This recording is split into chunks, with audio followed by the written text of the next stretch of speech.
In detail ये इनका क्या इफेक्ट है और इनकी क्या परफॉर्मेंस है हमारे जो वेब पेजेस है या फिर हमारा जो कंटेंट है उनको सर्प पे शो करवाने के लिए।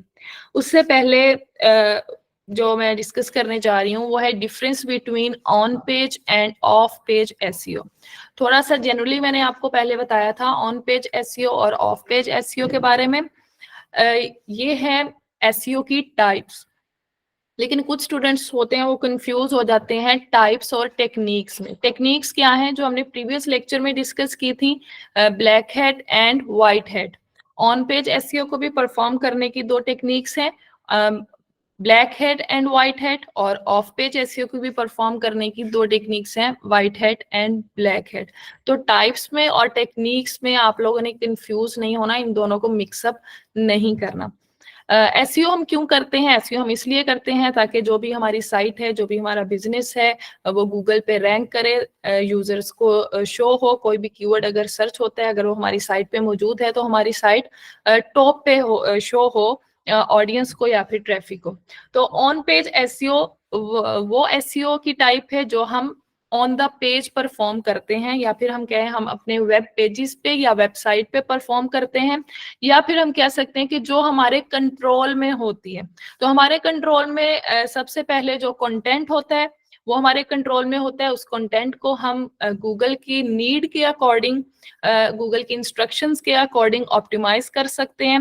इसके अलावा हमारे कंट्रोल में हमारी साइट का स्ट्रक्चर होता है जिसको हम एसईओ के अकॉर्डिंग ऑप्टिमाइज कर सकते हैं। साइट का स्ट्रक्चर, इसके अलावा अगर टेक्निकल एस्पेक्ट से देखें तो पेज की स्पीड देख सकते हैं, इमेज लोडिंग स्पीड देख सकते हैं, उसके टैग्स है, यूआरएल का स्ट्रक्चर है। जो सारी चीजों को हम ऑन द पेज या फिर ऑन द साइट पे कंट्रोल कर सकते हैं वो ऑन पेज एसईओ में कंसीडर होती हैं। ऑफ पेज एसईओ क्या है? ऑफ पेज एसईओ एसईओ की वो टाइप है जिसमें हम अपनी साइट से बाहर निकल कर वर्किंग करते हैं।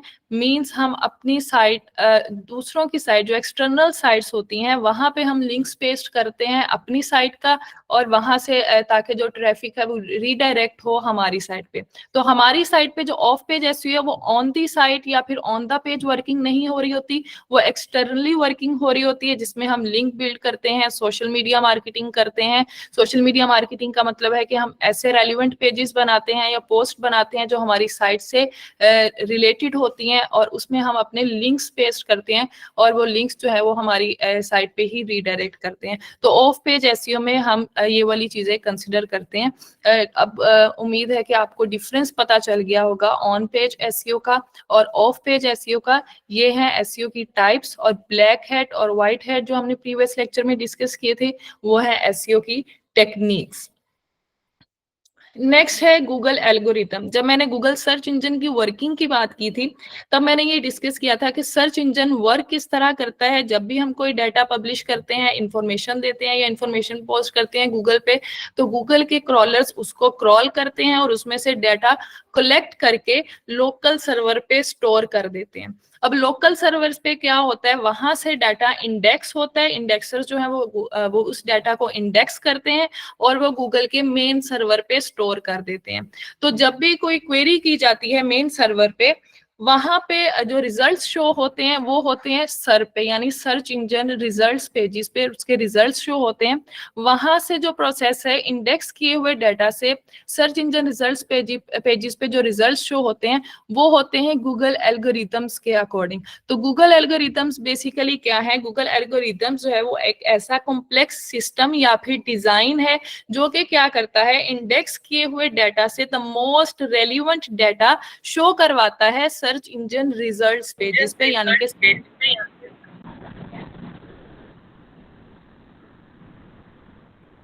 तो गूगल एल्गोरिथम्स जो हैं, वैसे तो बहुत सारे गूगल के एल्गोरिथम्स हैं और इनमें चेंजिंग्स भी आती रहती हैं, ज्यादा अपडेट भी आती है। माइक ऑफ कर लीजिए काइंडली जी इसका। अरबाब अली, जी अरबाब अली, आपका कोई क्वेश्चन है? अरबाब अली, आपका कोई क्वेश्चन है?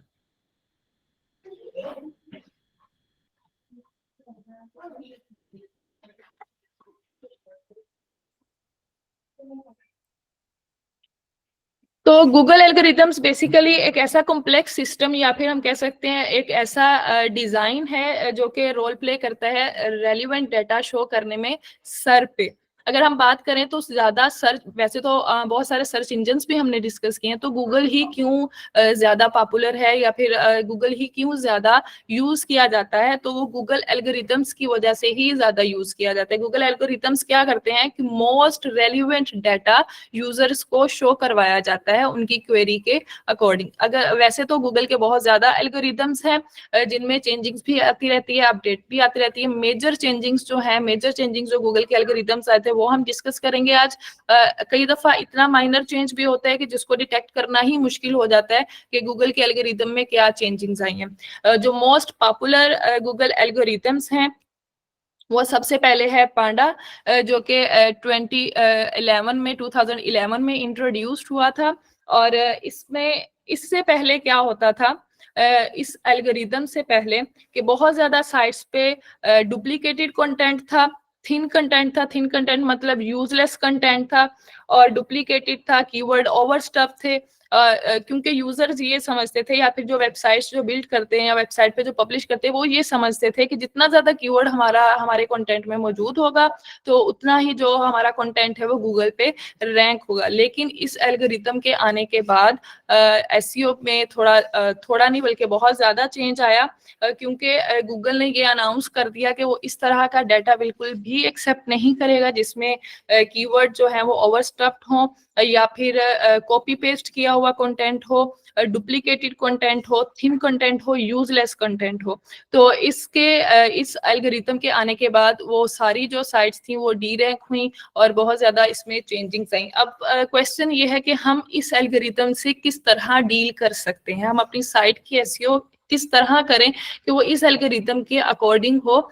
तो उसमें यही हो सकता है कि हमारा जो कंटेंट है वो बेटर वे में ऑप्टिमाइज्ड हो, उसमें कीवर्ड जो है वो अच्छे तरीके से यूज किए हुए हों, नेचुरलाइज वे में यूज किए गए हों, बल्कि स्टफिंग नहीं हो कीवर्ड्स की।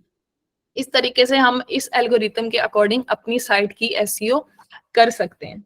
नेक्स्ट जो है वो है पेंगुइन, जो कि 2012 में हुआ था।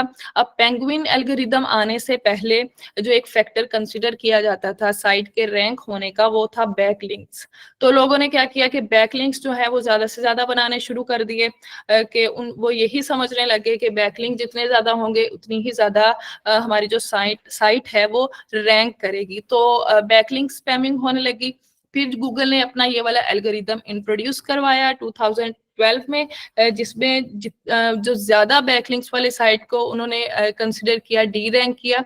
इस टेक्निक के बाद जो है बैकलिंक्स क्वालिटी बैकलिंक्स होने चाहिए, क्वांटिटी पे फोकस नहीं करना चाहिए। जब भी हम अपनी एसईओ करते हैं अपनी साइट की, तो जो बैकलिंक्स हैं वो क्वालिटी बैकलिंक्स क्या होते हैं वो भी हम नेक्स्ट डिस्कस करेंगे। 20 क्वालिटी बैकलिंक्स हो और 100 जो है वो दूसरे बैकलिंक्स हो, तो वो 20 जो है वो 100 जितना ही हमें परफॉर्मेंस शो करवाते हैं। नेक्स्ट है हमिंग बर्ड 2013 में इंट्रोड्यूस हुआ था। इससे भी पहले इसने भी इसी चीज पे ही फोकस किया कि कीवर्ड जो है वो स्टफ नहीं होने चाहिए, कंटेंट जो है वो बिल्कुल ऑप्टिमाइज्ड वे में लिखा होना चाहिए, नेचुरलाइज वे में लिखा होना चाहिए। तो इस एल्गोरिथम से भी हम इसी वे में इसके फॉलो कर सकते हैं कि हमारी जो कंटेंट है उसमें कीवर्ड्स ऑप्टिमाइज्ड वे में यूज हों। नेक्स्ट है rank brain, that is the most important algorithm of Google. ये गूगल खुद कहता है कि रैंक ब्रेन जो है ये मोस्ट इम्पोर्टेंट एल्गोरिथम है। क्यों इस तरह कहता है? क्योंकि इसमें जो गूगल का फोकस है वो है यूजर पे इस तरह है कि जो भी क्वेरी यूजर करे उसको मोस्ट रेलिवेंट डाटा शो करवाया जाए, कीवर्ड के अकॉर्डिंग डाटा शो करवाया जाए, वो इस एल्गोरिथम का फोकस है। और इसमें वो यूजर का इंटेंट देखता है, यूजर ने किस इंटेंट से क्वेरी की है और उसी के अकॉर्डिंग ही गूगल उसको सर्च इंजन रिजल्ट्स पेजेस पे रिजल्ट शो करवाता है। अब इसके साथ हम किस तरह डील कर सकते हैं, इसके साथ ये हो सकता है एसईओ में कि हम जो है कीवर्ड से रेलिवेंट डाटा ही अपनी साइट्स पर यूज करें, इररेलिवेंट डाटा नहीं होना चाहिए। और गूगल जो है कीवर्ड इंटेंट क्या होती है, कीवर्ड इंटेंट हम कीवर्ड्स की टाइप्स जब पढ़ेंगे उसमें डिस्कस करेंगे कीवर्ड इंटेंट क्या होती है और उस कीवर्ड्स को हम किस तरह अपने कंटेंट में यूज करते हैं। नेक्स्ट एक है पेज एक्सपीरियंस अपडेट। 5 जो है पैंडा है, पेंगुइन है, हमिंग बर्ड है, रैंक ब्रेन है, page experience. Page experience update में क्या है, उसमें भी यूजर एक्सपीरियंस देखा जाता है। अब पेज का एक्सपीरियंस कैसा रहा यूजर का, यूजर कोई भी आया वेबसाइट पे, उसने क्लिक किया, अब वेबसाइट जो है वो लोड ही नहीं हो रही, उसको वेट करना पड़ रहा है, तो ये बैड इम्पैक्ट जाता है यूजर पे। वो कोई भी उस पर स्टे करके वेट नहीं करेगा कि पेज जो है वो लोड हो जाए, वो बिल्कुल फौरन ही बैक चला जाएगा। तो that is page experience. Page experience में किन चीजों पे फोकस किया जाता है, लोड टाइम देखा जाता है, पेजेस स्टेबल हैं, वहां पे जो इमेजेस हैं वो ऑप्टिमाइज हैं। तो ये पेज एक्सपीरियंस एल्गोरिदम के अकॉर्डिंग जब हम एसईओ करते हैं तो उनमें ये वाले फैक्टर्स कंसीडर किए जाते हैं। नेक्स्ट है Google page rank algorithm. That is the oldest one algorithm of Google, और यू में से के सबसे पहला जो एल्गोरिदम था वो गूगल पेज रैंक ही था, जो कि 1998 में लैरी पेज ने इसको इंट्रोड्यूस करवाया था। अब इसमें क्या था, इसमें देखा जाता है, इसमें भी बैकलिंक्स को ही कंसिडर किया जाता है। अब गूगल ने जब ये एल्गोरिदम अनाउंस हुआ तो बैकलिंक्स क्योंकि इसमें कंसिडर किए जाने लगे, तो वही बात कि बैकलिंक्स लोगों ने ज्यादा लगाने शुरू कर दिए और बैकलिंक स्पैमिंग होने लग गई। जिन की साइट्स पे बैकलिंक्स ज्यादा होते थे वो पेड कर देते थे, यहाँ पे पेड जो है वो बैकलिंक सेल होने लगे, स्पैमिंग होने लगी। तो जब गूगल ने ये चीजें ऑब्जर्व की तो गूगल ने ये अनाउंस किया कि ये वाला जो एल्गोरिदम है ये अब इफेक्टिव नहीं है, मतलब हम गूगल ये कंसिडर ही नहीं करता गूगल पेज रैंक एल्गोरिदम को। लेकिन ऐसा नहीं है, वो अनाउंस जस्ट किया, लेकिन कहीं ना कहीं पे जो बैकलिंक्स हैं वो कंसिडर किए जाते हैं एसईओ के फैक्टर में, और वो वाले बैकलिंक्स कंसिडर किए जाते हैं जो कि हाई अथॉरिटी वेबसाइट से होते हैं, अच्छी वेबसाइट से होते हैं और क्वालिटी वेबसाइट से होते हैं। तो ये था Google page rank algorithm. Next है जी हमारा dwell time and bounce rate. Dwell time क्या होता है, फॉर एग्जाम्पल मैं कोई साइट विजिट करती हूँ,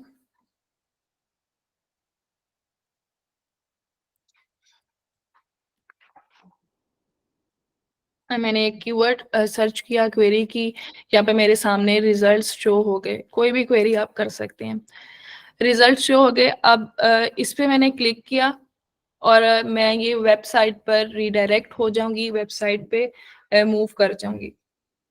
अब इस वेबसाइट पे या इस पेज पे मैं जितना टाइम यहाँ पे स्पेंड करती हूँ that is my dwell time. अब वो स्पेंड किस तरह करना है, अब स्पेंड इस तरह नहीं कि मैं आके यहाँ पे बैठ गई हूँ और मैं यहाँ पे कोई भी एक्शन परफॉर्म नहीं कर रही और 10 मिनट बैठी हूँ और फिर चली गई हूँ, दैट इज ये कंसिडर नहीं होता। मैंने यहाँ पे रिडायरेक्ट हुई हूँ, मैंने यहाँ पे पढ़ा है, इसको डाटा को रीड किया है, या फिर हो सकता है कि मैं यहाँ से किसी और पेज पे मूव कर जाऊं। तो ड्वेल टाइम बेसिकली क्या होता है, जब भी कोई यूजर किसी साइट पे आता है और वहां पे वो जितना टाइम स्पेंड करता है that is dwell time. For example मैं इस साइट पे आई हूँ और मैंने यहाँ पे 5 मिनट्स स्पेंड किए हैं इस साइट पे, तो वो हो गया ड्वेल टाइम। अब बहुत सारे जो स्टूडेंट्स हैं वो ड्वेल टाइम और बाउंस रेट में कंफ्यूज हो जाते हैं। ठीक है, यहाँ से मैंने यहाँ पे टाइम स्पेंड किया, इसको रीड किया, इनकी जो इन्फॉर्मेशन थी जो भी यहाँ पे पब्लिश था इसको रीड किया, पेजेस विजिट किए, तो ये जो है ये है ड्वेल टाइम। लेकिन अगर इस तरह हो कि कोई और वापस मैं सर पे मूव कर जाऊं, ये सर्प है, ये यहाँ पे हमें रिजल्ट शो होते हैं, ये सर्च इंजन रिजल्ट पेजेस होते हैं, ये सर्प है। मैंने यहाँ से साइट पे मूव किया, वहां पे साइट को विजिट किया, वहां भी विजिट करूं, तो वो हो गया मेरा ड्वेल टाइम। लेकिन अगर मैंने कोई क्वेरी सर्च की है और यहाँ पे मैं मूव किए, इस पेज पे आई हूँ और बिल्कुल यहाँ पे कोई एक्शन परफॉर्म नहीं किया और वापस चली गई हूँ, that is called bounce rate, या फिर बाउंस पीरियड भी आप कह सकते हो, या फिर बाउंस टाइम भी आप कह सकते हो। तो इससे गूगल को क्या पता चलता है, जो गूगल के एल्गोरिदम्स हैं उससे क्या पता चलता है कि मैं इस साइट पे आई हूँ या कोई भी यूजर इस साइट पे आया है, उसने यहाँ पे 10 मिनट्स स्पेंड किए। अब 10 मिनट स्पेंड किस तरह किए हैं, कि उसने यहाँ पे डाटा को रीड किए, स्क्रॉलिंग की है, अच्छे से साइट को विजिट किए। अब कोई अच्छे से साइट को विजिट क्यों करेगा, या फिर स्क्रॉलिंग क्यों करेगा, या फिर उसके डिफरेंट पेजेस विजिट क्यों करेगा, जब उसको वहां पे रेलिवेंट डाटा मिल रहा होगा, जब उसको वहां पे अच्छी इन्फॉर्मेशन मिल रही होगी, या फिर जो क्वेरी उसकी है उससे रेलिवेंट डाटा उसको मिल रहा होगा, तभी वो किसी साइट पे टाइम स्पेंड करेगा, उसको स्क्रॉल डाउन करेगा और वहां पे डिफरेंट डिफरेंट पेजेस को विजिट करेगा। तो ये शो करता है गूगल को, यूजर का इंटरेस्ट शो करता है। गूगल को भी पता चलता है कि अच्छा ये अच्छी वेबसाइट है, यहाँ पे इंफॉर्मेशन मौजूद है, जो यूजर इस वेबसाइट पर टाइम स्पेंड कर रहा है उसको रीड कर रहा है, और यूजर के इंफॉर्मेशन यूजर को मिल रही है, इसलिए वो इस साइट पे टाइम स्पेंड कर रहा है। तो ये एक पॉजिटिव इफेक्ट इम्पैक्ट हो जाता है, जो गूगल को ये बताता है कि ये साइट जो है वो अच्छी है। इसके बरक्स अगर कोई यूजर आया है और फौरन ही वो वापस चला गया, उसने कोई वहां पे एक्शन परफॉर्म नहीं किया, तो that is called bounce rate. जी, यहाँ तक क्लियर है सबको, बाउंस रेट और ड्वेल टाइम? क्योंकि इसमें मोस्टली स्टूडेंट्स कंफ्यूज रहते हैं ड्वेल टाइम में और बाउंस रेट में, दोनों को सेम ही कंसीडर करते हैं। यस। ठीक है। मैम रिपीट कर नेक्स्ट दें है हाँ हमारा, ये डिवेल्प टाइम, और मैंने हैंड अप किया था इसलिए ये जरा रिपीट कर दें प्लीज। ओके रिपीट कर देती हूँ। अच्छा, ड्वेल टाइम क्या होता है? ड्वेल टाइम होता है कि एक यूजर ने किसी साइट पे कितना टाइम स्पेंड किया है। अब टाइम स्पेंड किस तरह किया है, वो इस तरह किया है कि कीवर्ड सर्च किया है, साइट पे मूव किया है, और वहां पे यूजर ने कोई एक्शन परफॉर्म किया है। एक्शन परफॉर्म इस तरह किए, स्क्रॉलिंग किया है, उसको रीड किया है, डाटा जो भी इंफॉर्मेशन उस साइट पे मौजूद है उसको अच्छे से रीड किया है, वहां से जो इसको इंफॉर्मेशन मिल रही है, या फिर उस साइट के जो डिफरेंट पेजेस हैं, जैसे यहाँ पे पेजेस हैं, पेजेस पे मूव कर गया, वहां पे उसने रीड किया है, टाइम स्पेंड किया है। तो जितना टाइम मैं इस साइट पे स्पेंड कर रही हूँ विद परफॉर्मिंग एक्शंस। अब एक्शंस परफॉर्म ये है कि अब एक्शन में तभी किसी दूसरे पेज पे मूव करूंगी जब वो मुझे इंफॉर्मेशन प्रोवाइड कर रहा है, या जिस मकसद के लिए मैं इस साइट पे आई हूँ वो मुझे यहाँ से मिल रही है। फॉर एग्जाम्पल यहाँ पे ये GCUF की साइट है, अगर कोई एडमिशन के लिए आता है, या फिर कोई रोल नंबर स्लिप या फिर डेट शीट देखने के लिए आता है, तो वो यहाँ पे तभी आएगा जब यहाँ पे वो चीज मौजूद होगी, तभी वो वहां पे इस साइट पे आएगा और यहाँ पे स्क्रॉलिंग करेगा और इसके पेजेस को विजिट करेगा। लेकिन ये है ड्वेल टाइम, जो मैं इस साइट पे अब स्पेंड कर रही हूँ, मैं इसको रीड कर रही हूँ, इस पे डिफरेंट पेजेस को विजिट कर रही हूँ। इससे अब गूगल एल्गोरिथम्स को क्या इफेक्ट जाता है, या गूगल क्या सोचता है, वो ये सोचता है कि इस साइट पे अगर कोई यूजर आया है, उसने आके यहाँ पे टाइम स्पेंड किया है, उसने यहाँ पे डिफरेंट पेजेस को विजिट किया है, तो इट मीन्स कि ये साइट जो है वो उसको इंफॉर्मेशन प्रोवाइड कर रही है, वो जिस मकसद के लिए यहाँ पे मूव किया था। तो ये होता है ड्वेल टाइम।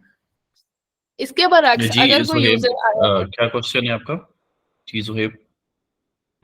अच्छा, मेरा क्वेश्चन ये है कि अगर आपकी वेबसाइट है, सपोज उस पर कोई यूज़र विजिटर आ रहा है और 3-4 सेकंड में जो है अपना जो उसको रिक्वायर्ड काम था वो करके चला जाता है, इज इट गुड या ये भी बाउंस रेट में कंसीडर होगा?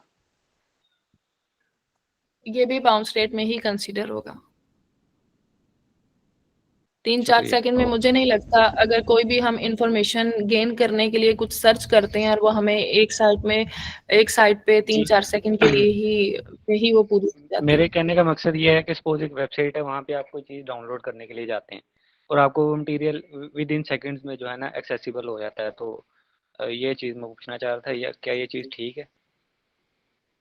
जो विद इन सेकेंड एक्सेसिबल हो जाता है, वो डिपेंड करता है कि वो उसकी जो एसईओ है वो अच्छी हुई है, वो टाइमली लोड हो गया है। ये चीज भी अफेक्ट करती है पेज रैंक एल्गोरिथम में।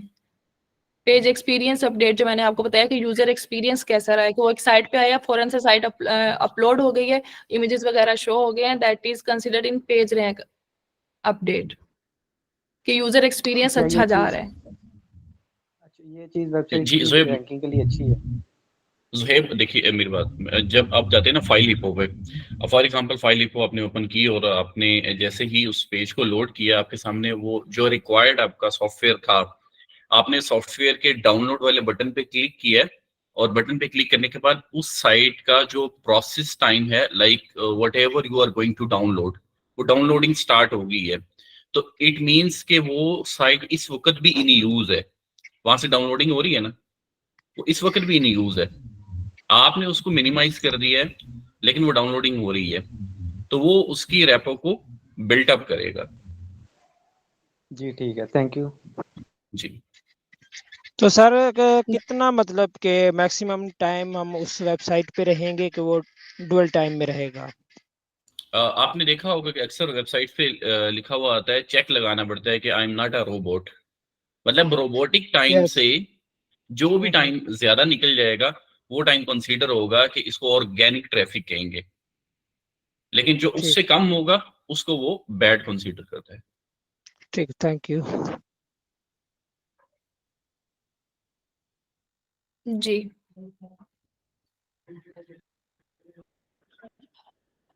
अच्छा, इसके बाद है हमारा व्हाट इज कीवर्ड। तो कीवर्ड क्या होता है? कीवर्ड एक ऐसा वर्ड या फ्रेज है जो कि ये बता रहा होता है कि हमारा वेब पेज या फिर जो वेब पेज पे पब्लिश कंटेंट है वो किस चीज से रिलेटेड है, उस चीज उसको हम कीवर्ड कंसीडर करते हैं। लेकिन अगर एसईओ के हवाले से हम देखें तो एसईओ के हवाले से कीवर्ड एक ऐसा वर्ड या फ्रेज है जिसपे हम कहते हैं कि हमारा जो वेब पेज है या फिर जो हमारा कंटेंट है वो इस एक पर्टिकुलर वर्ड पे या फिर फ्रेज पे रैंक करे। तो कीवर्ड जो है वो क्या इफेक्ट करता है एसईओ पे? कीवर्ड और कंटेंट जो है वो रेलिवेंट होना चाहिए। कीवर्ड जो है वो कंटेंट में बिल्कुल ऑप्टिमाइज्ड वे में। कीवर्ड मॉडरेशन एक वर्ड है, कीवर्ड मॉडरेशन। अब मॉडरेशन का मतलब ये है उसमें कीवर्ड डेंसिटी का ख्याल रखा जाता है। कीवर्ड डेंसिटी क्या होती है वो भी हम नेक्स्ट डिस्कस करेंगे। आपके कंटेंट के वर्ड्स के अकॉर्डिंग कितनी दफा कीवर्ड उसमें यूज हुआ है वो कीवर्ड डेंसिटी होता है। फॉर एग्जांपल जितना भी आपका कंटेंट है वर्ड्स का, उसका 2 या फिर 3% आपने कीवर्ड यूज करना है अपने कंटेंट में। इससे ज्यादा अगर आप कीवर्ड यूज करेंगे तो वो कीवर्ड स्टफिंग में इंक्लूड होता है। कीवर्ड स्टफिंग बिल्कुल भी गूगल अलाउ नहीं करता, ऐसे कंटेंट को वो रैंक नहीं करता जिसमें कीवर्ड स्टफिंग की हुई होती है, वो अननेचुरलाइज लगता है। और कीवर्ड को हमने यूज भी, अब ऐसा भी नहीं है कि 2 और 3% ही कीवर्ड यूज किया है लेकिन उसकी कोई सेंस नहीं बन रही है। एक सेंटेंस में लिख दिया, फिर कहीं और लिख दिया, फिर कहीं और लिख दिया, तो मैंने तो 2 और 3% ही यूज किया है। तो ऐसा नहीं है, उस 2 और 3% को भी एक ऑप्टिमाइज्ड वे में, नेचुरलाइज्ड वे में हमने अपने कंटेंट में यूज करना होता है। इंपॉर्टेंस क्या है कीवर्ड की? Keywords are crucial for SEO, क्योंकि कीवर्ड ही हमें ये बताते हैं कि जो वेब पेज है ये किससे रेलिवेंट है। फॉर एग्जाम्पल, अगर मेरी साइट है डिजिटल मार्केटिंग से रिलेटेड और वहां पे कोई सर्च करता है व्हाट इज डिजिटल मार्केटिंग, और ऐसा ही इसी कीवर्ड पे ही मेरी वेब पेज पे या मेरी वेबसाइट पे पेज मौजूद है या फिर आर्टिकल मौजूद है, तो गूगल उसको शो करवाएगा यूजर को, और यूजर भी उस पे मूव करना चाहेगा क्योंकि बिल्कुल उसके कीवर्ड बिल्कुल एज इट इज ही कीवर्ड मेरी साइट पे मौजूद है, व्हाट इज डिजिटल मार्केटिंग।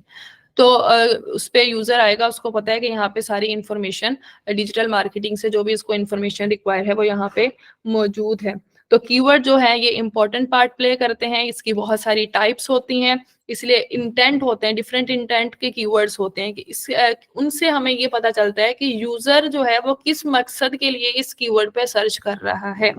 इस बेस पे कीवर्ड्स की डिफरेंट टाइप्स होती हैं, उसके रिसर्च किस तरह करते हैं, डिफरेंट टाइप्स क्या होती हैं वो हम नेक्स्ट कल के लेक्चर में इंशाल्लाह डिस्कस करेंगे। यहाँ तक अगर आपका कोई क्वेश्चन है, कोई कंफ्यूजन है या फिर किसी बात की समझ नहीं लगी तो यस आप लोग पूछ। जी। अच्छा मैम, ये दो वेबसाइट के सेम कीवर्ड हो सकते हैं? बिल्कुल हो सकते हैं, बहुत सारी वेबसाइट्स के सेम कीवर्ड्स होते हैं। मतलब इसका कोई असर तो नहीं पड़ेगा? फॉर एग्जाम्पल अगर यूट्यूब पे आप अगर इसीलिए तो सेम स्वयं कंटेंट डालते हैं तो वो रिस्ट्रिक्शन डाल देता है, मतलब किसी और का कंटेंट कॉपी करके अपने यूट्यूब पे डाल देते हैं तो वो मतलब के मसला बन जाता है। इसमें कोई ऐसा होता है इशू? नहीं, कीवर्ड का ये इशू नहीं होता कि अगर एक की साइट पे वो कीवर्ड मौजूद है तो आप अपनी साइट पे यूज नहीं कर सकते, वो डुप्लीकेशन में इंक्लूड होगा, ऐसा नहीं है। इसीलिए तो हम एसईओ करते हैं, इसीलिए तो कंटेंट की एसईओ जरूरी है, ऑप्टिमाइजेशन जरूरी है कि वो कीवर्ड और भी डिफरेंट साइट्स पर मौजूद है, तभी तो कंपटीशन बढ़ता है। हर कोई चाहता है कि मेरी साइट जो है वो इस कीवर्ड पे फर्स्ट पे रैंक करे या टॉप 10 पे रैंक करे या गूगल के फर्स्ट पेज पे शो हो, तभी तो एसईओ जरूरी है। अब मैटर ओके, ये थैंक करता यू। है आपने उस कीवर्ड को किस तरह से यूज किया हुआ है अपने कंटेंट में। For example thank you. Digital लेकिन मार्केटिंग का कीवर्ड है वो आपकी साइट पे भी है, बहुत ज्यादा और साइट्स पे भी होगा। जब भी आप कोई कीवर्ड सर्च करते हैं तो बहुत ज्यादा लाखों के हिसाब से आपको रिजल्ट्स शो होते हैं, बहुत ज्यादा पेजेस होते हैं गूगल सर्च के, तो वो सारी साइट्स पे वो कीवर्ड मौजूद होते हैं। लेकिन जो फर्स्ट पे, टॉप पे, फर्स्ट सेकंड थर्ड पे शो हो रही होती हैं, वो वहां पे क्यों शो हो रही होती हैं? क्योंकि उन्होंने उसकी जो एसईओ है वो अच्छे तरीके से की हुई होती है, इसलिए वो टॉप पे शो हो रही होती है। ओके, तो ये थैंक यू। मैटर नहीं करता कि आप कीवर्ड यूज नहीं कर सकते, बिल्कुल यूज कर सकते हैं। लेकिन यहाँ पे एक बात तौकीद साहब आपने की है, आपने ये कहा है कि कंटेंट सेम, मतलब कि अगर किसी एक बंदे का कंटेंट उठा के हम अपने यूट्यूब चैनल पे पब्लिश करते हैं जी जी तो बिल्कुल। कॉपीराइट स्ट्राइक आता है। तो जी जो बिल्कुल। आपका क्वेश्चन था पहला कि कीवर्ड सेम हो सकता है या नहीं हो सकता, कीवर्ड हो सकता है सेम, लेकिन कंटेंट कॉपी पेस्टेड नहीं होना चाहिए। कंटेंट आपका ओरिजिनल होना चाहिए, ठीक, थैंक यू। रीफ्रेज्ड भी नहीं होना चाहिए। ठीक हो। जी रहमान भट्ट, आप का क्वेश्चन था।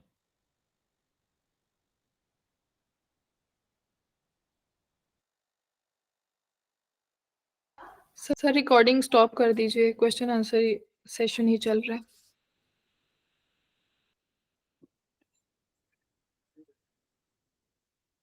जी, यहाँ पे किसी ने